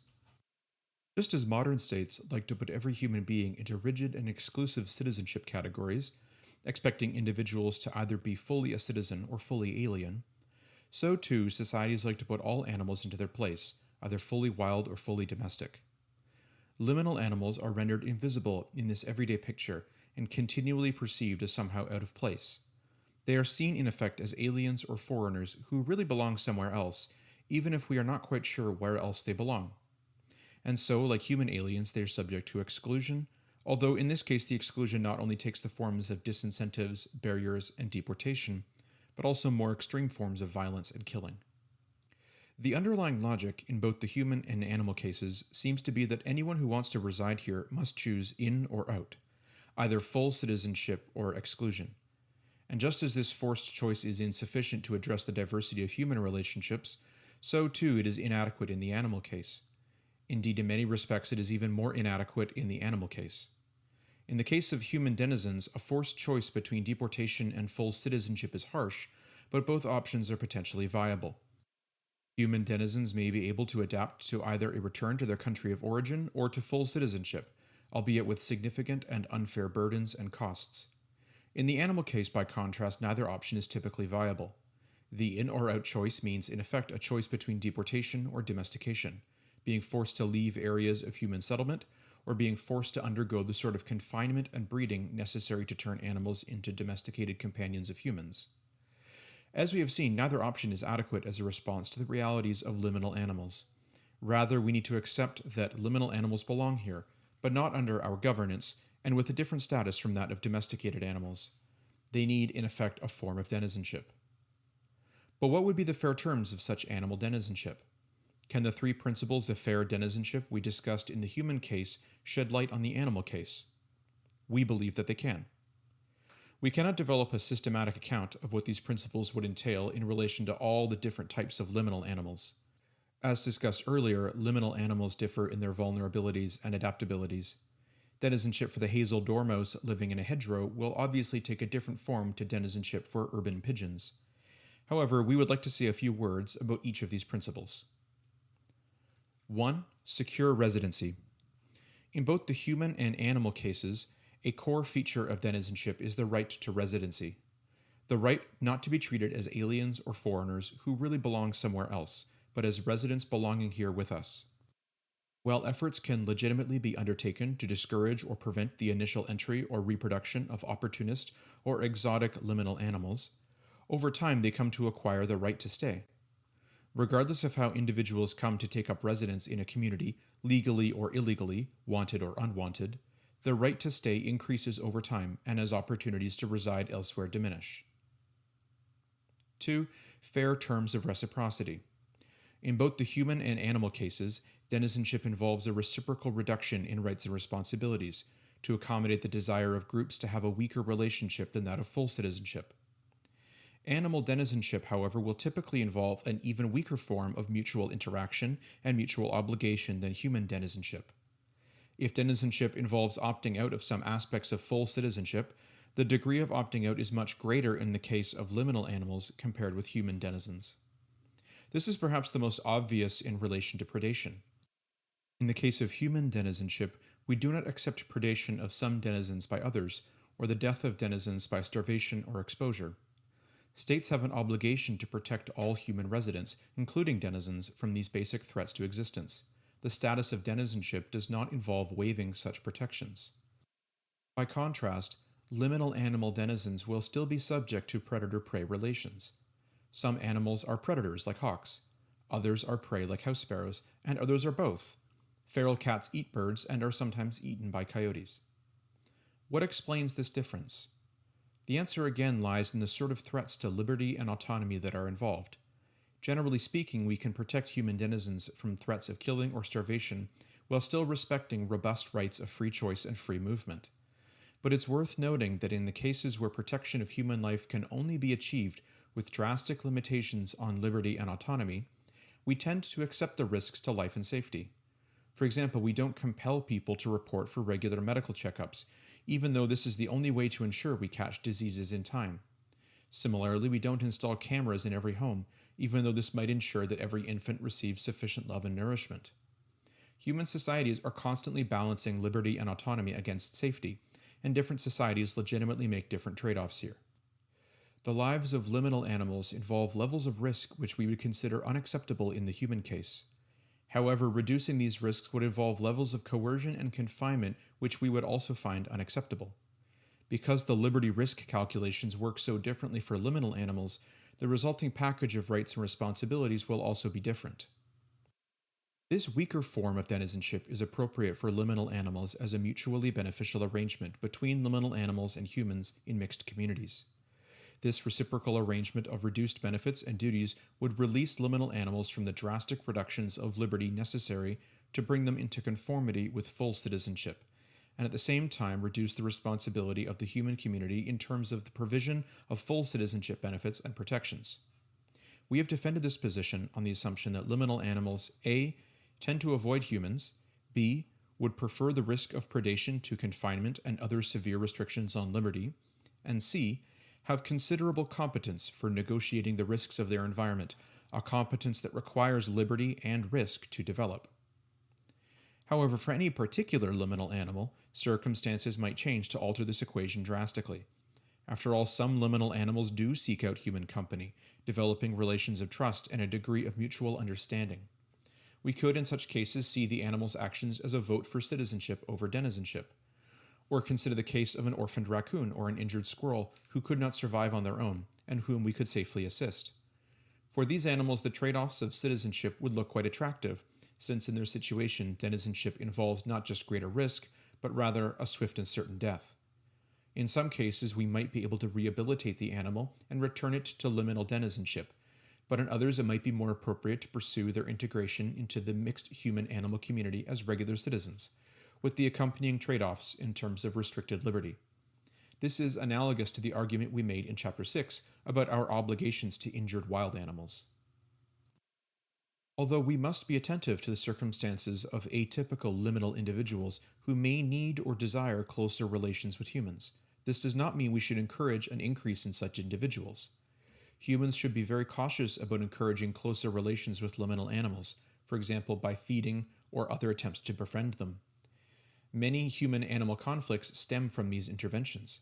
Population increase and habituation to humans leads to animals being viewed as nuisances or threats, and the result is invariably bad for animals. For example, quote, problem coyotes, unquote, who attack humans and pets almost always have a history of being fed by humans. Feeding bears, deer, or geese may seem like a positive intervention that benefits animals, and sometimes this may be the case, but it should not be undertaken without a thorough understanding of the spillover effects. Liminal denizenship, then, typically involves a far looser relationship than that of human denizenship, with a significantly weaker form of cooperation and obligation. Liminal animals reside amongst us, and their presence must be accepted as legitimate, but we have no right to socialize them into the practices of citizenship, and they have no claim to the full benefits of cooperative citizenship. However, it's also worth emphasizing that denizenship, like citizenship, is an evolving relationship, and its future evolution is unpredictable. If humans were to recognize the liminal animals living in our midst and begin the process of establishing relations of justice rather than abuse and negligence, then inevitably these animals would change their behavior towards us. On the one hand, they might become less wary of humans, for example, and over time this could lead to opportunities for a more mutual form of citizenship than we are capable of imagining at this point. On the other hand, reduced wariness might also lead to greater conflict. For example, given the level of risk that coyotes may pose for infants or small domesticated animals, it would be foolhardy to interact with coyotes in ways that reduce their wariness of humans. Similarly, there might be various kinds of liminal animals who pose genuine disease threats to humans or domesticated animals, and there are many cases in which reduced wariness of humans or domesticated animals might put liminal animals at increased risk. For example, a chipmunk who grows accustomed to harmless domestic dogs may get a rude awakening when she encounters a feral hunting dog. In many cases where closer relations seem ill-advised, we can still treat liminal animals justly, i.e., we can respect their basic negative rights and reduce the risks which we inadvertently impose on them, without facilitating closer relations. We need to keep an open mind about the possibilities and limits regarding relationships with liminal animals. Individually and at the species level, liminals differ significantly in terms of how they interact with humans and the possibilities for mutuality. In general, we have argued for limits on the integration of liminals into the community of citizens, given the likelihood of creating conflict. Treating these animals justly does not entail befriending them or increasing the range or depth of mutual relationship. However, we cannot predict how these relationships will evolve over time, and whether some liminal animals might be on a trajectory from denizenship to something closer to co-citizenship. For the foreseeable future, models of denizenship should operate on the assumption of wary and minimal interaction, rather than trusting and intimate cooperation. However, this weaker form of relationship still carries with it important positive obligations. Liminal animal denizenship is weaker than human denizenship, but it is still much more than the traditional animal rights theory injunction to let them be. Humans must not only respect the basic rights of liminal animals, but must take into their account their interests in our decisions about how to design our cities and buildings and how to regulate our activities. One aspect of this, already discussed in Chapter 6, concerns a fair sharing of risk. At the moment, we are hypersensitive to any risk that liminal animals might pose to us, getting sucked into airplane engines, causing car accidents, or chewing insulated electrical wires. Or we wildly exaggerate threats, especially in the case of disease. Meanwhile, we ignore the countless risks we impose on liminals: cars, electric transformers, tall structures and wires, window glass, backyard pools, pesticides, and many others. As we argued in Chapter 6, it is unfair to have a zero-tolerance policy as regards animal risks to humans, while completely disregarding the risks we impose on them. Fairness requires a balancing of risks and benefits between citizens and denizens. Fair sharing of risks would have significant implications for urban and suburban development, including changes to building codes regarding location, height, and window placement to limit bird impacts, the creation of urban animal corridors so liminal animals can avoid roads, the use of warning devices and barriers, and revised codes for the use of pesticides and other poisons for which animals have a much lower tolerance than humans. A related accommodation concerns the pace of change in human environments. Liminal animals, particularly niche specialists, are extremely vulnerable to changes in their environment, such as changes in land use and agricultural practices. This means we need to take these animals into account when deciding whether change is necessary and how best to undertake it. Sometimes it might be enough to make changes gradually, ensuring that vulnerable animals have a chance to adjust or to relocate. Chapek describes a striking incident involving cattle egrets, a liminal species associated with pasture and grazing animals. A tree grove in Conway, Arkansas was a nesting site for 8,000 pairs of cattle egrets. During the brief nesting season, the grove was bulldozed for development, resulting in a massive slaughter of birds. Had the project been delayed by 2 weeks, the egrets would have finished nesting and the slaughter could have easily been avoided. The developer claimed ignorance that the birds were there. In this situation, there was no inherent conflict between humans and egret interests. Rather, the birds were simply invisible, physically and ethically. The positive obligations of humans towards liminal animals have their counterpart in various responsibilities that we can impose on liminal animals.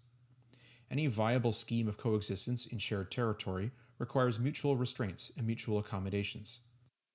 For example, as in the case of domestic animals, Liminal animals are unable to regulate their reproduction in light of their obligations to others in a shared political community.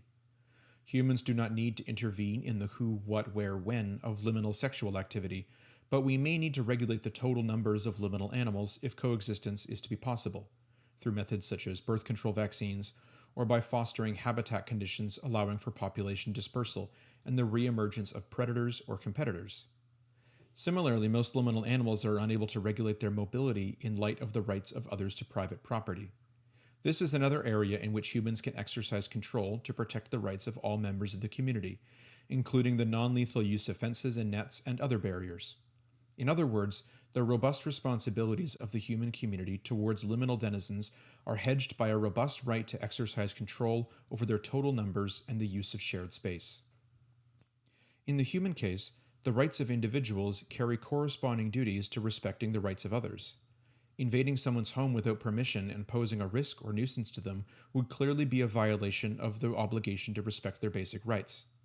Typically, such problems are avoided because humans can internalize reasonable behavior and an understanding of the need to regulate one's actions out of the respect for the rights of others. In the case of mice, however, and other adaptive animal home invaders, we are dealing with parties who don't understand that they pose a risk or nuisance and are incapable of understanding reasonable accommodation. In this, they are similar to children or to others with limited intellectual capacities who sometimes need to be monitored and controlled for their safety as well as our own. Given that liminal animals cannot be held responsible for regulating their behavior in relation to humans, it is up to humans to impose a framework of reasonable accommodation, one which recognizes the legitimacy of human concerns about safety, as well as aesthetic and other concerns, and balance this against risks imposed on animals.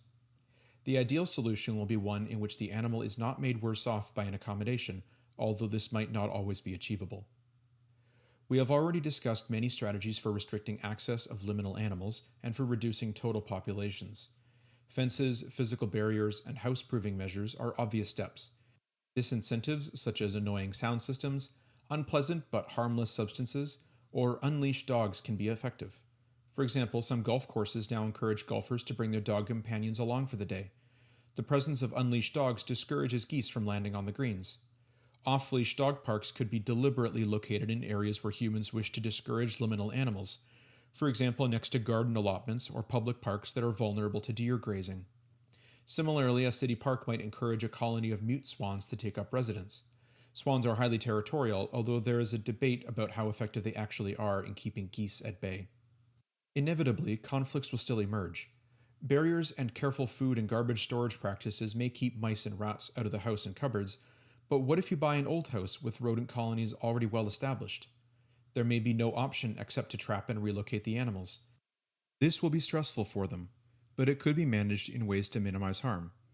For example, they could be relocated to a safe outbuilding and provided with food and water on a gradually diminishing basis until they are able to fend for themselves. The most effective measures for controlling liminal animal populations are those that limit food sources and nesting sites and provide habitat networks and corridors that are sufficiently large to allow natural systems of population control to emerge, like population dispersal, competition, or predation. Populations increase in response to resources, and humans seem to go out of their way to provide food and nesting sites for liminal animals. Careless storage of food and litter is a major source of problems. Poorly considered choices for park and garden plantings act as magnets, and deliberate feeding also plays a major role. Public education campaigns highlighting the role of human actions in creating liminal animal pest situations can be very effective. We have already discussed the, quote, coexistence with coyotes, end quote, campaign in Vancouver, which discourages feeding or friendly contact with coyotes. And the Animal Alliance of Canada has produced a superb guide for reducing conflicts between humans and Canada geese by redesigning urban, suburban, and agricultural landscapes in ways that reduce food, nesting, and security opportunities for geese. Another highly effective campaign has significantly reduced urban pigeon populations in Nottingham, Basel, and other European cities. Developed by a Swiss biologist, the campaign is essentially a three-pronged strategy. First, safe, clean lots for pigeons are set up at locations around the city.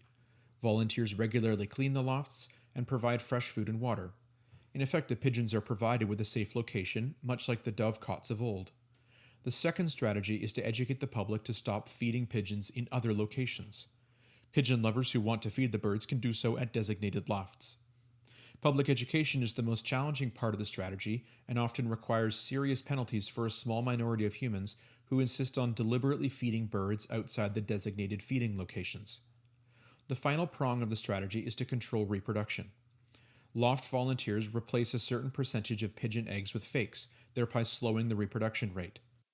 The program effectively limits pigeon numbers and locales and has created détente between humans and pigeons where it has been adopted.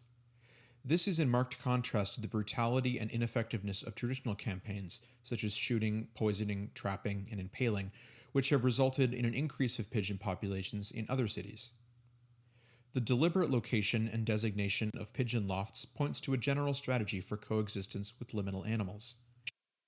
Rather than negative campaigns of elimination or deportation, we should adopt positive campaigns for locating and managing populations in a spirit of coexistence. For example, feral cats in suburban areas pose a mortal threat to songbirds.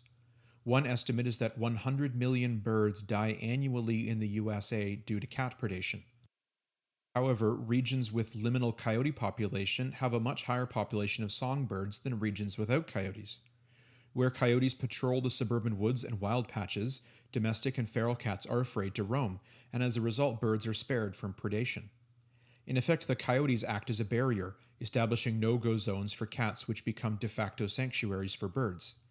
Given these various facts, how can we best respect the interests of songbirds, coyotes, and feral cats? One solution is to create cat sanctuaries and feeding stations in areas of urban density, like the Rome Sanctuary. Cats will be attracted by a variety of benefits, such as food and safety from coyotes, and the net effect will be far fewer birds at risk from the cats, and fewer cats in turn at risk from the coyotes.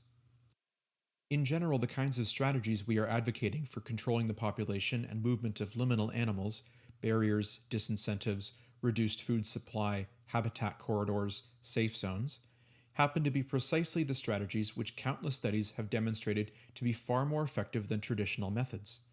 Killing or relocating animals simply opens up a gap which will be filled, often by increased numbers. In general, animal populations are self-regulating in relation to food, shelter, and nesting opportunities and the presence of hazards causing death. If humans increase food and shelter opportunities, then animal populations will increase accordingly.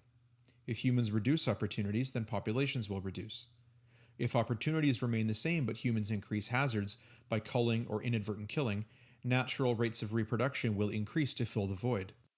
For example, liminal black bears produce larger litters than wild black bears, probably because liminal bears have a much higher rate of cub mortality, due largely to road deaths. If humans reduce hazards, then fewer animals will be killed, and in turn rates of reproduction will slow down. In short, it's a build it and they will come situation. If we provide opportunities, liminal animals will make use of them. If we limit overall opportunities, we will limit their total numbers. We can also deliberately locate opportunities, thus managing their presence in ways conducive to peaceful coexistence. In these examples, we can begin to see the outlines of a fair scheme of denizenship, built around principles of secure residency and a weak but mutual scheme of responsibility and obligation, including norms of reasonable accommodation and minimizing risk. 3. Anti-stigma. As we noted in the human case, one of the risks of denizenship is that denizens can become stigmatized, isolated, and vulnerable. While denizenship should not be seen as a mark of inferiority or deviance, denizens are less able than full citizens to protect themselves against this sort of stigma, leading to hostility and xenophobia. This is a threat that affects migrant denizens, opt-out denizens, and liminal animal denizens, all of whom have been historically treated as pariahs rather than as simply different. Societies must be constantly vigilant that denizenship does not deteriorate into hierarchy and prejudice. There are several safeguards one can imagine here. It would be important that legal protections for denizens do not just exist on paper, but are backed up by full and equal protection of the law. For example, regulations to reduce harms to liminal animals when designing roads or buildings should be rigorously enforced, as should laws about negligence causing death from road accidents or construction and agricultural machinery, for example. We have already discussed the symbolic as well as the material importance of such legal enforcement in Chapter 5. But an equally important safeguard involves a commitment to transparency and consistency and a good faith acknowledgement of our own role in creating human-animal conflicts. As in the case of human migrants, our response to liminal animals is highly inconsistent and frequently based on misconceptions about the role they play in our communities and the role we play in attracting them. We set up feeders for songbirds, but end up attracting squirrels, raccoons, bears, and deer who steal the food, not to mention raptors who prey on the songbirds. And then we complain about these invaders. We are careless with garbage or outdoor pet food bowls, and thereby attract a host of animals from rodents to raccoons to coyotes. We plant vast lawns of clipped Kentucky bluegrass next to ponds and water features, creating perfect habitat for Canada geese. It's not unusual for one neighbor to set up a deer feeder, while next door they're putting up electric fences and human scarecrows in an attempt to save tulips and ornamental shrubs. Sometimes the same family that sets up a feeder to enjoy some birdwatching also has free-roaming domestic cats that prey on the birds, or a bank of tree-reflecting windows that serve as a death magnet. And of course, human action is overwhelmingly responsible for the existence of exotic and feral animal populations. Currently, there is an utter lack of transparency and consistency in human responses to liminal animals. As in the case of human migration, this is in part due to divergent opinions about the desirability of these denizens, extensive ignorance about the nature and habits of these individuals who share our communities and living spaces, misplaced fears about the dangers they pose, and utter blindness to the risks we impose in turn. We tend to see liminal animals in terms of their problem attributes, like sparrows making too much noise, squirrels stealing the birdseed, pigeons fouling the park benches, while ignoring the ways that we benefit from the same animals, through scavenging human garbage, seeding new trees, eating insects, pollinating plants, and controlling other liminal populations through predation. Moreover, as in the human context, unethical politicians and business people often prefer to exploit ignorance and fear for their own gain, rather than educating the public about the benefits and possibilities of coexistence. No matter what, there will always be differences amongst humans regarding attitudes towards liminal animals. Some people welcome these animals and seek opportunities to live alongside them, enjoy the diversity and beauty and other benefits they bring to community life. Others will never get beyond basic toleration. Transparency, careful planning, and public education can help to accommodate this range of attitudes. Consider a similar problem in human affairs. Ontarians flock to cottage country in the summer. For some, the ideal is a quiet lake where you can hear the loons call and the cicadas hum. For others, the ideal is an action-filled lake of jet skis, powerboats, and water sports. The two ideas are incompatible and lead to some measure of conflict in lake country. However, a partial solution can be achieved by covenants and powerboat-free ordinances which channel quiet nature lovers to certain lakes and water sport lovers to others. We could encourage urban planning in a similar spirit, with some communities employing barriers and no-feeding ordinances to limit the liminal animal population, while other areas are more welcoming to liminal animals and the humans who are happy to coexist with them. We shouldn't underestimate human ingenuity for creating urban ecosystems that accommodate citizens and denizens, both human and animal. For example, the city of Leeds in the UK has embarked on an annual competition to design wildlife-friendly urban spaces. A recent winning entry was for an animal high-rise intended to accommodate bats, birds, and butterflies in the heart of the metropolis, while simultaneously appealing to human inhabitants. Section 5. Conclusion. Recognition of the rights of liminal animal denizens does not mean that humans must sit back and let them take over their cities and homes. It means that we must recognize the legitimacy of those already present as residents of the community and devise strategies for coexistence which recognize animals' rights as well as our own. If we operate on the idea that adaptive animals are illegal aliens in our cities who need to be apprehended and deported, we are going to fail. The animals will return, or be replaced by others. They are a fact of life of human settlement, and successful strategies will be premised on coexistence, not banishment. Happily, the requirements of justice for denizens are quite compatible with strategies for successful coexistence. Consider the scenario of the dog companions at a golf course, happily running the rounds to discourage geese from landing and fouling the greens. We can look at the scenario and see it as a sign of failure to find a permanent solution. Or we can see it as a successful coexistence strategy, one that recognizes the inevitability of geese and achieves a tolerable modus vivendi. Eradication is not an option, either ethically or practically. We have argued that it is perfectly reasonable for humans to make cities a little less attractive to adaptive species, by reducing resources and by using barriers, competitors, and predators, while making the wilds more attractive by not colonizing them. In effect, this strategy is for altering the risk calculus for liminal animals, making city life a less obvious improvement over life in the wild.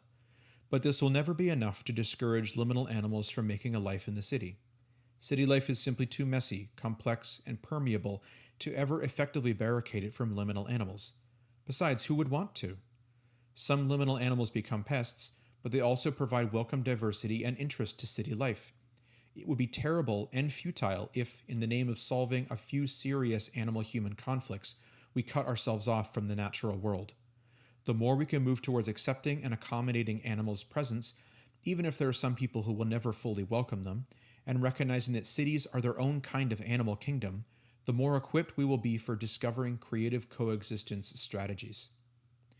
The extent of our differences from liminal animals and the resulting limitations on mutuality mean that, for the foreseeable future, most of these animals will continue to be denizens, not co-citizens. They live amongst us. We must respect their basic rights and extend to them various positive obligations. These include reasonable accommodation of their interests in the way we develop the human-built environment, and positive forms of assistance when these can be undertaken without undermining their basic liberty and autonomy. At the same time, it is legitimate for humans to limit increases in liminal populations and to manage their mobility and access. So on the one hand, liminal animals are the residents of the political community and their interests need to be taken into account. On the other hand, there is an important sense in which liminals inhabit a parallel plane, a different city spatially and temporally, and one which operates by mechanisms like laws of nature much closer to those that operate in sovereign animal communities than in the mixed community of humans and domesticated animals. The resulting status is a complex one, and not one without its moral ambiguities. It does not offer the seeming clarity of either citizenship for domesticated animals or sovereignty for animals in the wild. Denizenship is, by comparison, a hybrid status, with fewer clear fixed points of reference, and as a result it is indeed more vulnerable to being misused as a cover for subordination or neglect. But in our view there is no alternative. The values of liminal denizenship are in fact the same as for democratic co-citizenship and wild animal sovereignty, values of moral equality, autonomy, individual and communal flourishing. But how to achieve these goals depends on the nature of the animal's relationships with human political communities. And for the vast bulk of liminal animals, these values can only be achieved through recognizing their status as permanent residents of human environments, but as residents who retain the desire and capacity to remain independent of us. Trying to relocate liminals into a zone of wild animal sovereignty would threaten those values, as would trying to integrate them into cooperative schemes of co-citizenship with humans. What they need and deserve is denizenship.